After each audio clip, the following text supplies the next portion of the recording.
नमस्कार दोस्तों। एक बार फिर मैं आपके लिए देखकर आपने आप ही समझ गए होंगे कि बोर्ड पे कुछ नहीं लिखा हुआ है, अर्थात इंडियन पॉलिटी की क्लास है। तो जो इंडियन पॉलिटी है, इससे पहले मैं इंडियन पॉलिटी की 3 क्लास आपको दे चुका हूँ, जिसमें लिखा हुआ है कॉन्स्टिट्यूशन स्टोरी पार्ट 1, पार्ट 2 और पार्ट 3। अब की बार जो मैं बताने वाला हूँ वो है कॉन्स्टिट्यूशन स्टोरी पार्ट 4। मुझे विश्वास है लगभग इसमें मैं संविधान सभा को ख़त्म कर दूंगा। इसके बाद इससे अगली वीडियो जो होगी वो विविध होगी, यानी कि संविधान सभा से जुड़े हुए जितने भी फैक्ट हैं, जितने भी पॉइंट बन सकते हैं, मैं पॉइंट को यहाँ पे भी ले सकता हूँ, लेकिन मैं इसलिए नहीं ले रहा हूँ। जो स्टोरी चल रही है भाई, जो कहानी चल रही है ना, वो खराब हो जाएगी। मैं जो कहानी आपको बता रहा हूँ ये सारी बिगड़ जाएगी यदि बीच में मैंने इसमें कुछ पॉइंट अलग से जोड़ दिए। तो उन पॉइंटों पर मैं अगली वीडियो में इसके बाद उन पॉइंटों पर चर्चा करूँगा जो परीक्षा के इतिहास से बहुत ही महत्वपूर्ण है। वो ऐसे ऐसे पॉइंट होंगे जिनको मैं आपको अगली वीडियो में बता दूंगा। तो भाई मैंने कल आपको ये बताया, इससे पहली वीडियो में ये बताया कि भाई 3 बैठक संविधान की हो चुकी थी। कितनी बैठक? मैंने आपको बताया कि 3 बैठक जब संविधान की हो गई, जो तीसरी बैठक हुई, कब बताई भाई तीसरी बैठक? पहले हम यहाँ डाले देते हैं संविधान सभा। संविधान सभा मैंने आपको बताया कि संविधान की तीसरी बैठक 13 दिसंबर 1946 को क्या हुआ? इसमें उद्देश्य प्रस्ताव पेश किया। किसने किया? पंडित जवाहरलाल नेहरू ने उद्देश्य प्रस्ताव पेश किया गया पंडित जवाहरलाल नेहरू द्वारा, जिसे 22 जनवरी 1947 को संविधान सभा द्वारा पास कर दिया गया। अब सवाल पूछा जाए कि उद्देश्य प्रस्ताव पर संविधान सभा ने कितने दिन विचार किया, तो भाई अच्छे लोग मिल जाएंगे। कितने दिन विचार किया? ये तो आम सवाल है, सबको पता है, लेकिन हम बता देते हैं। संविधान सभा ने इस उद्देश्य प्रस्ताव पर ये 13 दिसंबर को संविधान सभा में मतलब प्रस्तुत किया गया और 13 दिसंबर से 19 दिसंबर तक इस पर विचार किया और उसके बाद 19 दिसंबर तक विचार किया और 22 जनवरी को इसे पास कर दिया उद्देश्य प्रस्ताव को। यहां तक मैंने आपको बता दिया। अब जब संविधान की 3 बैठक हो गई संविधान सभा की, तो मुस्लिम लीग के सदस्यों ने सोचा कि कहीं ऐसा ना हो कि जो कांग्रेस के लोग हैं वो सारे ही संविधान को बना डालें। भाई कहीं ऐसा ना हो कि सारा ही संविधान बना डालें और हम देखते ही रह जाएं। अरे हम जा नहीं रहे हैं, फिर भी नहीं रुक रहे हैं, ये तो बनाते जा रहे हैं। तो उन्होंने सोचा कुछ तो करना पड़ेगा। तब उन्होंने बंगाल में धार्मिक आंदोलन छेड़ दिया, यानी कि हिंदू मुस्लिमों आपस में उन्होंने झगड़ा बढ़ा दिया, फूट डाल दी। और जब हिंदू मुस्लिमों में झगड़ा बढ़ा दिया तो हिंदू मुस्लिमों में बंगाल में मारकाट मच गई। जब बंगाल में मारकाट मच गई तो यह आंदोलन उत्तर प्रदेश और बिहार में भी आ गया और लगभग दिल्ली के आसपास ये पहुंच गया। अब जो लोग दिल्ली में बैठकर संसद भवन में भाई संविधान बना रहे थे, उन्होंने सोचा भाई ऐसी मारकाट में कैसे संविधान बना लें। अरे पहले यहाँ बाहर शांति तो मिले तभी तो हम शांति से संविधान बनाएंगे, और बाहर तो मारकाट चल रही है, हम संविधान कैसे बना सकते हैं भाई। तो उन्होंने कहा कि पहले इस मारकाट को रोकना होगा। तो उन्होंने अपना संविधान बनाने का कार्य रोक दिया कि पहले मारकाट शांत हो तभी तो संविधान का निर्माण करेंगे। तो उन्होंने क्या करा, वो महात्मा गांधी के पास गए। कुछ लोग महात्मा गांधी के पास गए और महात्मा गांधी, मैंने आपको कल भी बताया कि ऐसे व्यक्ति थे कि जहां जाते थे वहां छा जाते थे, जहां जाते थे वहां छा जाते थे महात्मा गांधी। महात्मा गांधी को उन्होंने बंगाल भेजा और महात्मा गांधी ने वहां जाकर लोगों को समझाया कि भाई आप झगड़ा मत करो, जिसके कुछ दिनों बाद ही आंदोलन शांत हो गया। जब आंदोलन शांत हो गया तो उस समय मैंने आपको ये बताया कि हमारे जो गवर्नर जनरल थे, जो वायसराय थे, वो लॉर्ड माउंटबेटन थे। लॉर्ड माउंटबेटन ने आकर उसी समय लॉर्ड माउंटबेटन आए थे और जब उन्होंने देखा कि महात्मा गांधी ने भाई जाते ही आंदोलन शांत कर दिया, ऐसा कुछ तो बात है भाई महात्मा गांधी में, तो उन्होंने महात्मा गांधी की बहुत प्रशंसा की। तो भाई ये सब मैंने आपको कल यहाँ तक बता दिया है। अब हम इससे आगे चलते हैं। तो भाई जब आंदोलन शांत हो गया, मारकाट शांत हो गई, तो संविधान सभा के लोगों ने कहा चलो भाई काम को आगे बढ़ाइए, संविधान सभा के निर्माण का जो कार्य है उसको शुरू करिए फिर से। तो कार्य भाई शुरू किया गया और आगे क्या होता है, आगे एक सचिवालय का गठन किया गया। आगे एक सचिवालय का गठन किया गया। सचिवालय का गठन किया गया, किसकी अध्यक्षता में किया गया, वो किया गया था बी.एन. राव। बी.एन. राव, कोई भी भाई बी.एन. राव का अर्थ भीमराव अंबेडकर ना समझे, वो बी.आर. राव थे। बी.एन. राव का अर्थ जो है वो है बेनेगल नरसिंह राव। बेनेगल नरसिंह राव, बेनेगल नरसिंह राव, इनकी अध्यक्षता में एक सचिवालय का गठन किया गया और इस सचिवालय के तहत छोटी छोटी समितियों का गठन किया गया। मैं आपको पहले बता दूं, जो बेनेगल नरसिंह राव थे, बी.एन. राव, इनको क्या कहा जाता है, संवैधानिक सलाहकार कहा जाता है। संवैधानिक सलाहकार कहा जाता है इन्हें। भारतीय संविधान का पूछा जाए, भारतीय संविधान का संवैधानिक सलाहकार कौन था, तो वो थे बी.एन. राव। इसके अलावा इन्हें प्रधान सचिव भी कहा जाता है। संविधान के प्रधान सचिव कौन थे, बी.एन. राव। संविधान के वास्तुकार कौन थे, वास्तुकार भी बी.एन. राव थे। ये सब इन्हीं के नाम है, इनसे जुड़े हुए नाम है ये सब, बी.एन. राव से। तो जो सचिवालय का गठन किया गया वो किसकी अध्यक्षता में किया गया, बी.एन. राव। बी.एन. राव कौन थे, सचिवालय के अध्यक्ष बनाए गए इनको। अब संविधान के कार्य को आसान करने के लिए, संविधान के निर्माण कार्य को आसान करने के लिए छोटी छोटी कई समितियों का गठन किया गया। जैसे आपने सुना होगा झंडा समिति, मूल अधिकार समिति, ठीक है, प्रांत समिति, संघ शक्ति समिति। वैसे मैं अगली वीडियो में सारी समितियों को लिखूंगा कौन किसका अध्यक्ष था।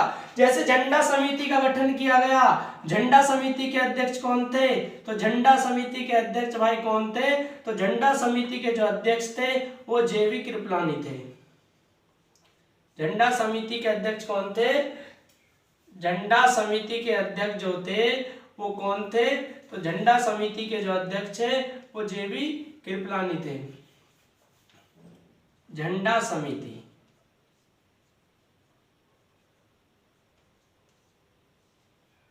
इसके अध्यक्ष कौन थे, जे.वी. कृपलानी। जे.वी. कृपलानी इसके अध्यक्ष थे झंडा समिति के।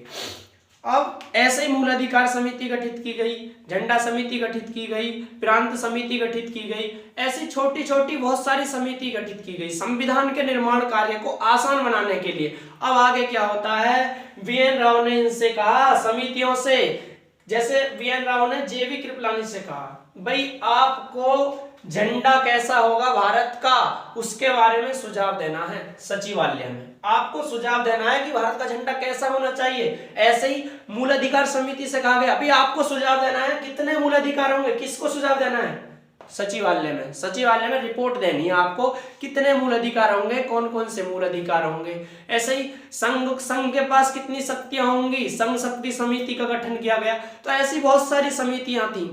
तो फिर इसके बाद क्या होता है, इन सभी समितियों ने, पहले समिति गठित हो गई, अब समितियों ने सचिवालय में अपनी रिपोर्ट प्रस्तुत कर दी। किसको, बेनेगल नरसिंह राव को, बी.एन. राव को। सभी समितियों ने अपनी रिपोर्ट दी बी.एन. राव को, और बी.एन. राव ने सभी समितियों की रिपोर्ट का अध्ययन करके, जितनी भी रिपोर्ट प्रस्तुत की गई थी सबका अध्ययन करके, और स्वयं पहले तो समितियों की रिपोर्टों का अध्ययन करा बी.एन. राव ने, और स्वयं बी.एन. राव ने 60 देशों के संविधान का अध्ययन करके, कितने देशों के, 60 देशों के संविधान का अध्ययन करा था BN राव ने।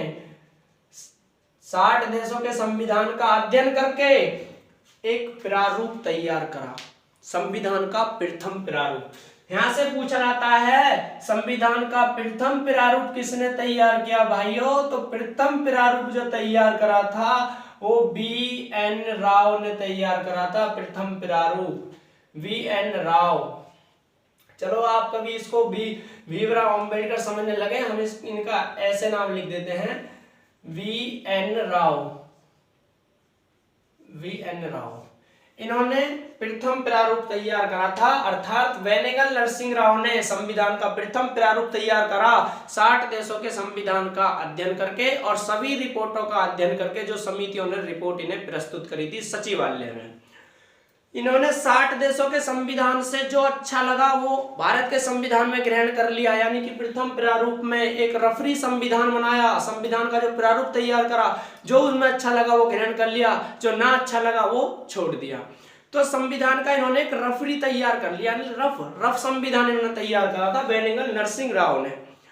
अब इन्होंने भारत का तो संविधान तैयार किया ही, उसी समय म्यांमार भी आजाद हो चुका था, जो बर्मा कहते थे उसको उस समय। म्यांमार का पुराना नाम बर्मा है।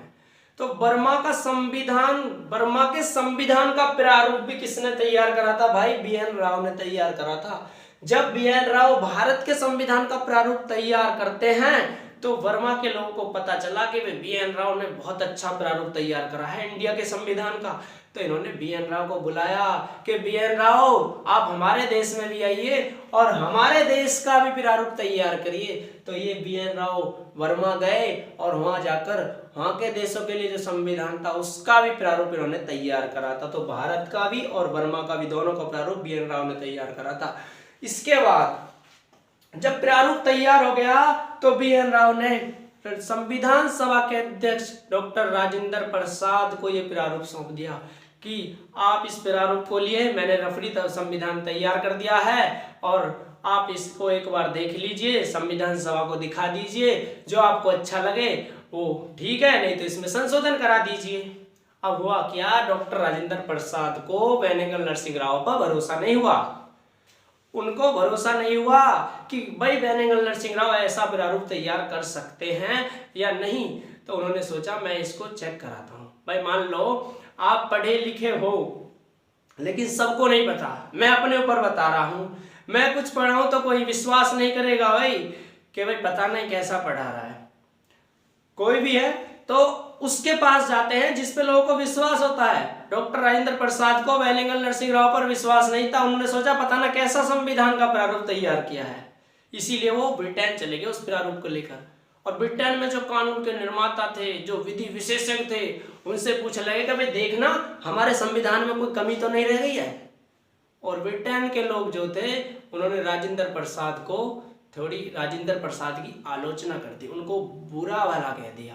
उन्होंने कहा कि आप हमारे पास लाए हो प्रारूप को चेक कराने के लिए, आपके भारत में ही विधि विशेषज्ञ है। तो वास्तव में वो भारत में जो विधि विशेषज्ञ की तरफ इशारा कर रहे थे, वो इशारा कर रहे थे डॉक्टर भीमराव अंबेडकर की तरफ वो इशारा कर रहे थे कि आपके भारत में ही विधि विशेषज्ञ हैं और आप यहाँ क्यों आए हो। उन्होंने कहा कि हमारे भारत में कौन है? राजेंद्र प्रसाद ने कहा कौन है हमारे भारत में? तो डॉक्टर भीमराव अंबेडकर, जो अभी यहाँ से कानून की पढ़ाई करके गए हैं, ब्रिटेन से भारत लौटे हैं, आप उनके पास चले जाइए। अब राजेंद्र प्रसाद लौट कर आ जाते हैं। तो राजेंद्र प्रसाद ने डॉक्टर भीमराव अंबेडकर से कहा, परंतु डॉक्टर भीमराव अंबेडकर उस समय नाराज चल रहे थे। क्यों चल रहे थे भाई? क्योंकि उनको केवल एक ही सीट मिली थी। वो कह रहे थे कि मैं अपनी एक सीट से दलित वर्ग के लिए क्या कर सकता हूं, मैं कुछ नहीं कर सकता। तो उन्होंने कहा, संविधान सभा के कुछ सदस्य उनके पास पहुंचे, अंबेडकर जी के पास, और अंबेडकर जी से कहा कि आप तनिक संविधान सभा में आइए तो सही, हम आपको एक ऐसी जगह ले जाएंगे भाई, हम आपको एक ऐसी जगह ले जाएंगे कि जहां से आप दलित वर्ग के लिए सब कुछ कर सकते हो, जो आप चाहे वो कर सकते हो, हम आपको एक ऐसी जगह बैठा देंगे। डॉक्टर भीमराव अंबेडकर बोले भाई ठीक है आप कह रहे हैं तो इसके बाद क्या हुआ राजेंद्र प्रसाद ने कहा, अंबेडकर जी आप संविधान के प्रारूप की जांच कीजिए। इसके बाद क्या होता है, प्रारूप की जांच करने के लिए जो बेनेगल नरसिंह राव ने तैयार करा था, उसकी जांच करने के लिए डॉक्टर भीमराव अंबेडकर की अध्यक्षता में, किसकी अध्यक्षता में, डॉक्टर भीमराव अंबेडकर की अध्यक्षता में एक समिति का गठन किया गया, जिसका नाम था प्रारूप समिति। क्या नाम था, प्रारूप समिति। प्रारूप समिति का गठन कब किया गया भाई, इसका गठन किया गया था 29 अगस्त 1947 को। ये सवाल पूछा हुआ है, प्रारूप समिति का गठन कब किया गया, 29 अगस्त 1947 को। अध्यक्ष कौन थे, अध्यक्ष थे डॉक्टर भीमराव अंबेडकर। इसमें कितने सदस्य थे, इसमें कुल 7 सदस्य थे भाई, डॉक्टर भीमराव अंबेडकर समेत इसमें कुल 7 सदस्य थे। अब आपसे 7 सदस्य के नाम भी पूछे जा सकते हैं। ऐसे पूछा जा सकता है, कौन सा सदस्य या कौन प्रारूप समिति का सदस्य नहीं था, कौन प्रारूप समिति का सदस्य नहीं था, आपसे ऐसे भी पूछा जा सकता है। तो मैं आपको नाम बता देता हूं कौन कौन थे प्रारूप समिति के सदस्य। Doctor Bhimrao Ambedkar, number 1 doctor Bhimrao Ambedkar, B.R. Ambedkar, B.R. Ambedkar.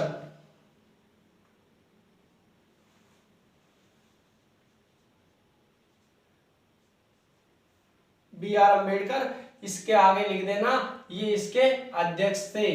Number 2 K.M. Munshi, K.M. Munshi. Number 3 B.L. Mitra. Number 4 D.P. Khaitan. Number 5 Gopal Swami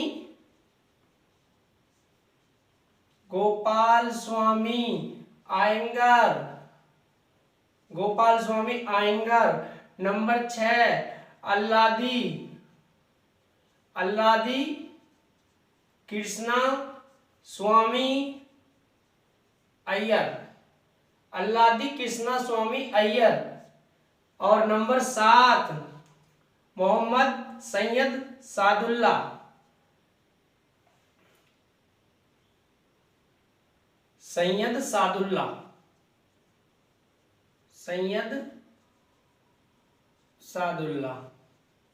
ये 7 सदस्य थे भाई प्रारूप समिति के। प्रारूप समिति में कुल कितने सदस्य, 7 सदस्य। अध्यक्ष डॉक्टर B.R. अंबेडकर। लेकिन हुआ क्या, जो B.L. मित्र थे, इन्होंने भाई त्यागपत्र दे दिया। इन्होंने दे दिया त्यागपत्र कुछ समय बाद, कुछ समय तक तो सदस्य रहे, इन्होंने दे दिया त्यागपत्र। जो D.P. खेतान थे, इनकी होगी मृत्यु कुछ दिनों बाद अचानक। अब क्या हुआ, सदस्य रह गए 5। अब इनके स्थान पे और लोगों को शामिल करना था, तो B.L. मित्र के स्थान पर जो शामिल किया गया था, वो शामिल किया गया था N. राघव, और इनके स्थान पर T.T. कृष्णामचारी,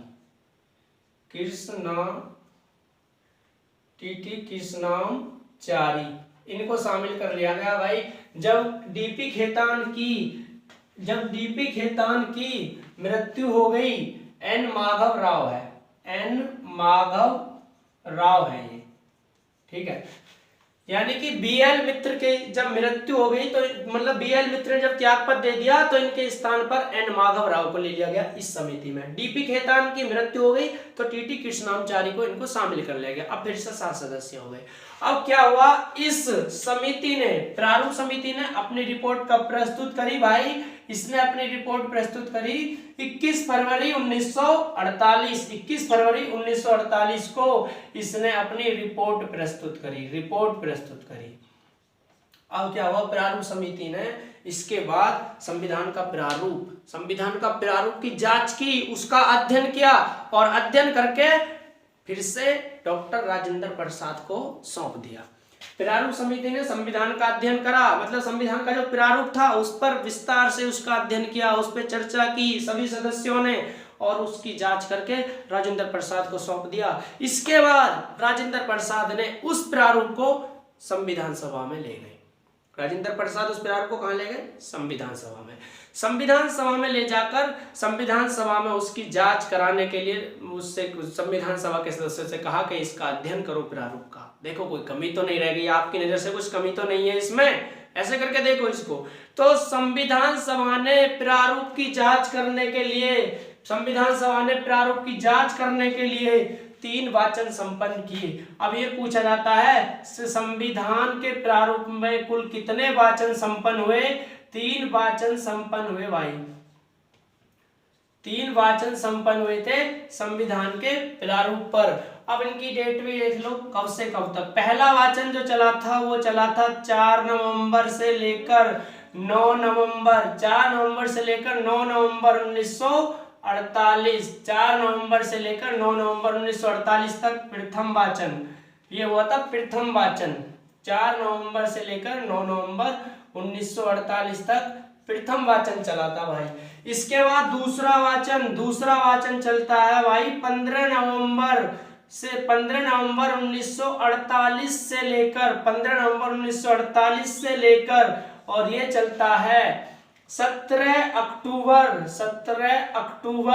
1949 तक। ये दूसरा वाचन चला था संविधान के प्रारूप की जांच करने के लिए। जो संविधान के प्रारूप की जांच करने के लिए संविधान सभा ने 3 वाचन संपन्न किए, जिनमें पहला 4 नवंबर से लेकर 9 नवंबर 1948 तक, दूसरा 15 नवंबर 1948 से 17 अक्टूबर 1949 तक।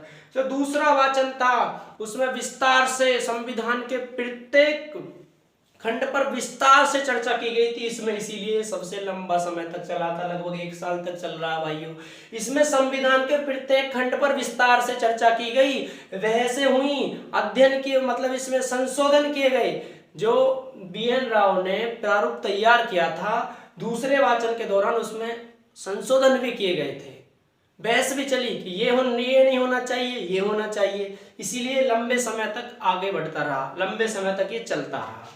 अब तीसरा वाचन भाई 14 नवंबर से लेकर 26 नवंबर 1949 तक चला भाई।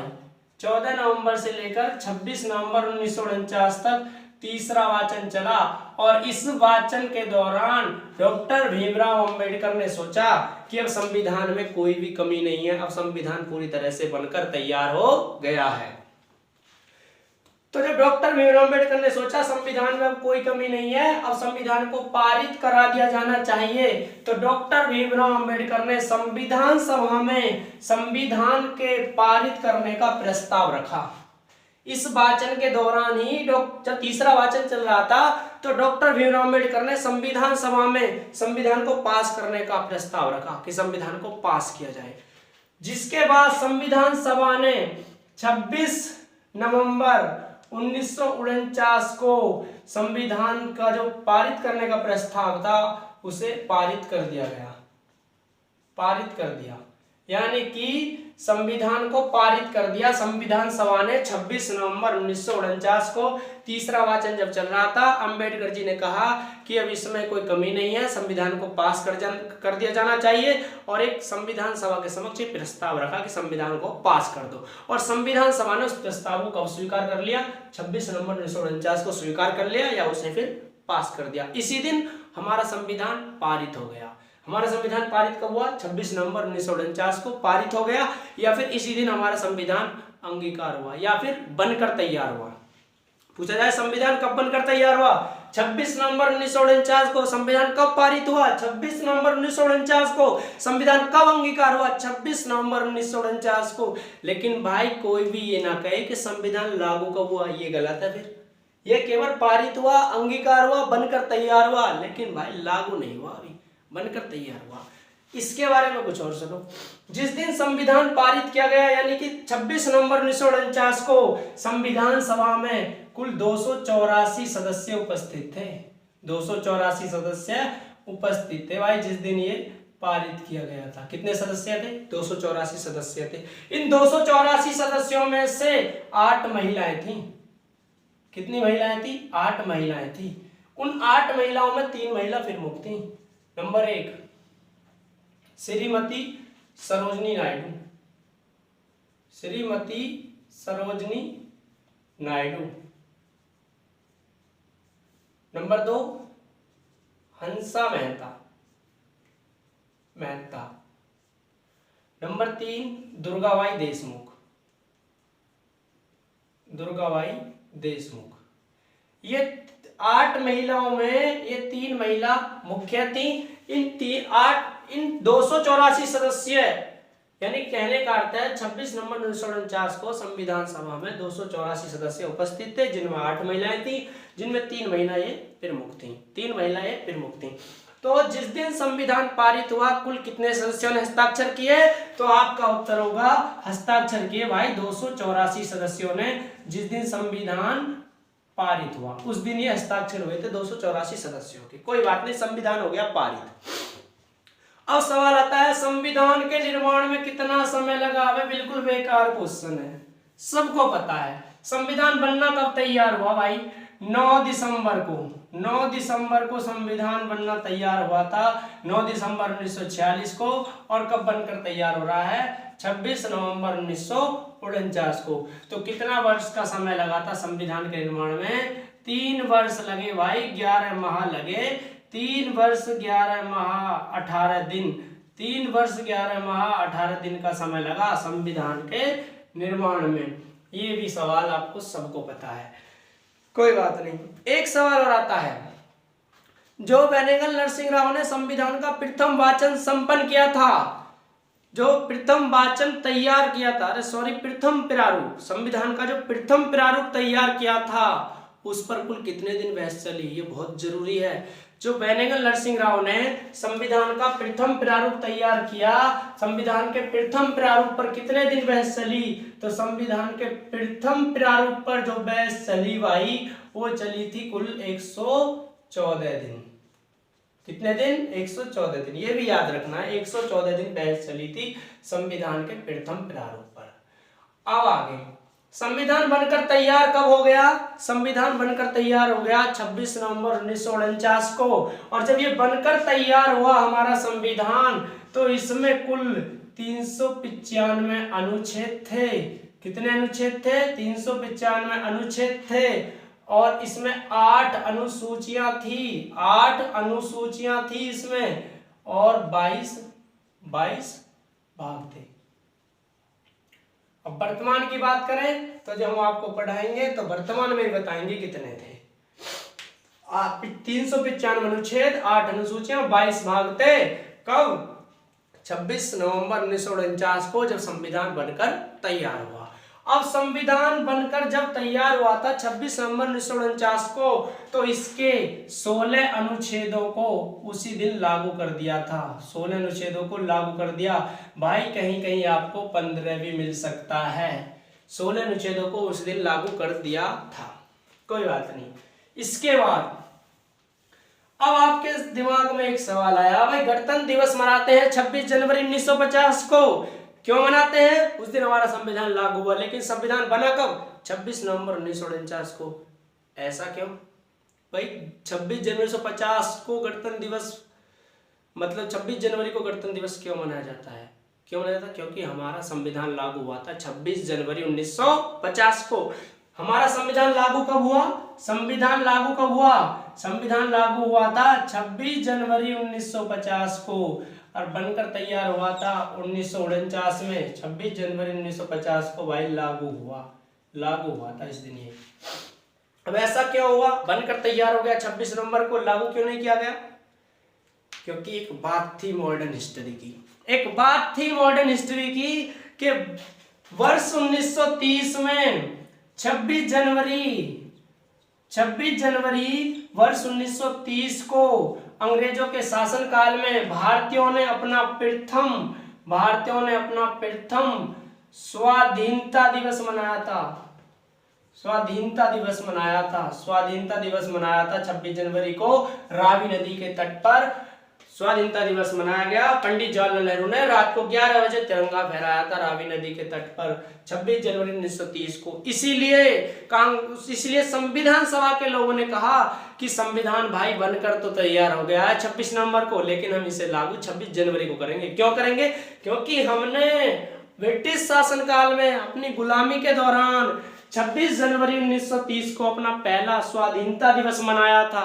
इसीलिए हमारे लिए वो दिन जो सदैव हम याद रख सकें, इसीलिए हम 26 जनवरी 1950 को संविधान को लागू करेंगे। चाहे बन के ये 26 नवंबर 1949 को तैयार हो गया। डॉक्टर राजेंद्र प्रसाद को भारत का प्रथम राष्ट्रपति चुना गया था इस बैठक में, कोई बात नहीं। और दूसरी बात, संविधान सभा को भंग कर दिया गया इस बैठक में। संविधान सभा को भंग कर दिया गया, संविधान सभा हो गई भंग, और संविधान सभा हो गई भंग, उसका नाम बदल दिया गया और उसे नाम दे दिया गया अंतरिम संसद। संविधान सभा को भंग कर दिया गया और संविधान का नाम हो गया, संविधान सभा का नाम हो गया था अंतरिम संसद। ठीक है।